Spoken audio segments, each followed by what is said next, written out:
So what's going on guys, kids here, and welcome back to a brand new video. For today I'll show you the best Destiny 2 tier list in 2024. This game in general has huge amount of fun and overpowered classes and subclasses to play, and we have a very unique variety to choose from. But the big question is, which classes are actually good for the specific activities that you want to do? So I've done a bunch of testing, and as you'll spend a lot of time building and developing your character in Destiny 2, so it is a really good choice to try to understand the nuance of each subclass and much more. So if this sounds interesting to you, then let's get right into it. So then moving over to the first subclass, which is the Nightstalker, and we will place him right in the S+ tier. This one specializes in invisibility, which the player can also grant to their allies. My favorite ability is the Shadow Shoot Deadfall, which will tether a large group of enemies to avoid anchor, which will slow and silence them. This skill has been very popular for hunters in PvE activities, where you can come up against large numbers of enemies. So if you want to be that stealthy / assassin type of player, then this is the class for you. Then for the second subclass we have the Dawnblade, and we will put him right in the S+ tier. The Dawnblade subclass is an excellent choice for newer players because of its straightforward and easy to learn Daybreak super ability, and the Veil of Radiance ability, which is also a powerful group ability that can be deployed to deal massive damage to a single target. One of his best aspects is the Heat Rises, which will allow you to fire weapons, melee, and throw grenades while gliding. This class is outfitted with an array of abilities that encourage players to engage their targets from the sky. Then for the next one we have the Sunbreaker, and he gets to be right in the S tier. This one will give you a Hammer of a Soul ability that is powerful for both PvE and PvP, because you will be able to summon a throwable hammer that shatters into the molten shards on impact and does massive amounts of damage. And then you will get the second super ability called the Burning Maul, and this will summon a flaming maul and crush your enemies with the force of an earthquake. Players can either spin the maul around them or slam them into the ground. Overall, the Sunbreaker is a perfect choice for players that enjoy and want to play in both PvP and PvE with the same character. Then for the next subclass we have the Threadrunner that gets to be placed right next to the Sunbreaker.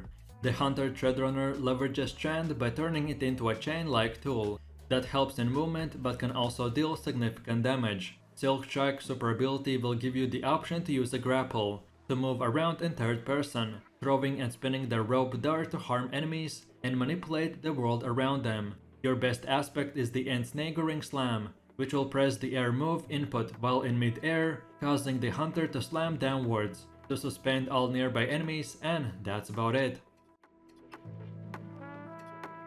Then for the fifth subclass we have the Sentinel, and we will put him right in the S tier. This one mainly focuses on the Titan's defensive abilities. Players can upgrade the Titan's Overshield perks with fragments for even more strength. Your Ward of Dawn ability will create an indestructible dome that also provides a temporarily increase in weapon damage, or then you get to use the Sentinel Shield ability, which will give you a Void Light Shield with options to attack, defend, throw, and create a defensive wall that grants increased weapon damage to allies when shooting through it, and much more. Overall, the Sentinel is mainly made for your support / defensive oriented playstyle and builds. So then moving over to the next one, which is the Arcstrider, and we want to include him right next to the Sentinel. This subclass will wield the Arc Staff. Its effectiveness depends on the player's ability to pull off strong combos and stay mobile. Arc Energy Staff will give you the ability to use acrobatic melee combos, and you will get a chance to deflect incoming projectiles, while your Gathering Storm super ability will throw an Arc Staff forwards, lodging it into the surfaces and jolting nearby targets. Overall, the Arcstrider is a fun class that main focus is on combos and the Arc Staff ability. So then moving over to the last and final S tier subclass, and it is the Voidwalker. This subclass, by using the Void Souls and Devour buff, will give you the ability to steal health from the enemies. However, a player can instead choose to optimize grenades for maximum damage. When combined with effective perks, additional grenade damage can be contributed to a melee ability regeneration. Overall, the Voidwalker is able to use the life force of their victims to fuel explosive power, and with his powerful abilities, he can create a widespread destruction on the enemy forces. So then moving over to the next subclass, which is the Striker, and we want to include him right in the A tier. This subclass gets a Fist of Havoc, which is a powerful super ability that is good for both offense and defense. You will be able to use the supercharged electric ground slam, then you will activate the grenade button to quickly charge forward with an attack, or the melee button to slam fist in the ground to deal massive amounts of AoE damage. Or then we can even use the Thunder Crash ability, which will hurtle through the air to inflict damage like a missile. Overall, the Striker is the perfect choice for players that want to be tanky, but very strong at the same time. You mostly won't do the highest damage possible, but you will get that perfect balance between damage and armor. So then for the 9th subclass, we have the Berserker, and we want to include him right in the A tier. This subclass is all about untamed power, with the Titan using the Fist of the Unleashed Fury. Your most powerful super ability is the Blade Fury, which will summon a stasis gauntlet that the player can slam for a shockwave that freezes the target, or you can use it as a light attack option, that the player can subcharge their Shiver Strike melee for massive damage. Plus you can sprint through the stasis crystals or froze the target, which will shatter them and much more. Overall, this is another powerful subclass, which playstyle is more focused on subcharging and using fists for massive melee damage. So then moving over to the next subclass, which is the Gunslinger, and we want to put him right next to the Berserker, which is the most popular for PvP content, because of the Golden Guns ability, that will quickly wipe an entire enemy team. Although some people prefer the sharp volley of a Blade Barrage, Golden Gun ability will shoot a rapid fire pistol that disintegrates targets, causing ignition, and while the super ability is active, you will receive back a Golden Gun round. Overall, the Gunslinger is amazing PvP subclass, with high damage and very good dodge and movement abilities for shoot and run type of playstyle. So then moving over to the next subclass, which is the Revenant, and he gets to be placed right in the B tier. Many players consider this subclass as too overpowered build, primarily because of its flexibility and the ability to pair well with various modifiers, from various weapons, armors and fragments. You also get the Silence and Squall super ability, which you can channel stasis shards to form Akama blades, the first one which will bounce off the enemies and freeze them, before the second one detonates on impact, creating a stasis storm. Being able to easily freeze targets and also cause a storm, paired with the ability to easily shatter stasis crystals, makes this one of the most broken PvP subclasses in the game. So then going over to the next subclass, which is the Broodweaver, and he gets to be placed right in the B tier.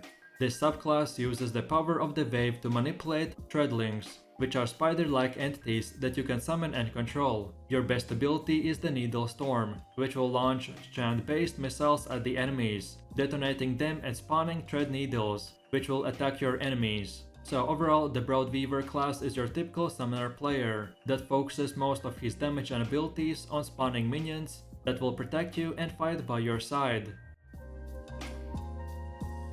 So then moving over to the last and final B tier class, and it is the Shadebinder. This Warlock Stasis subclass is challenging to perfect for newer players, but it is very useful against larger enemy groups. His strongest super ability is the Winter Sprat, that summon a Stasis Staff, which will cast a Stasis Shards that freeze the target.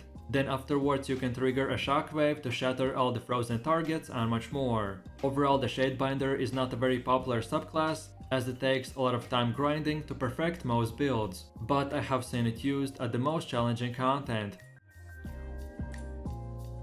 So then moving over to the next subclass, which is the Behemoth, and he gets to be right in the C tier. This is the most popular Titan subclass, because you will get an ability that can generate explosive damage from the stasis crystals, and on top of that, this subclass is also incredibly effective in close range fights. Your aspect will give you longer and more powerful slides, while at the same time enabling you to charge melee energy, freeze targets and slam enemies on the ground. So if you want to play the most meta Titan subclass, then this is the one for you. So then going over to the last and final subclass, and it is the Stormcaller. He will give you powerful abilities that can inflict large amounts of damage on the enemy hordes in PvE. Stormcaller's super ability will chain a lightning that electrifies enemies, and you will be able to cast a channeled beam of arc energy. Overall, the Stormcaller is mostly used for AoE damage playstyle.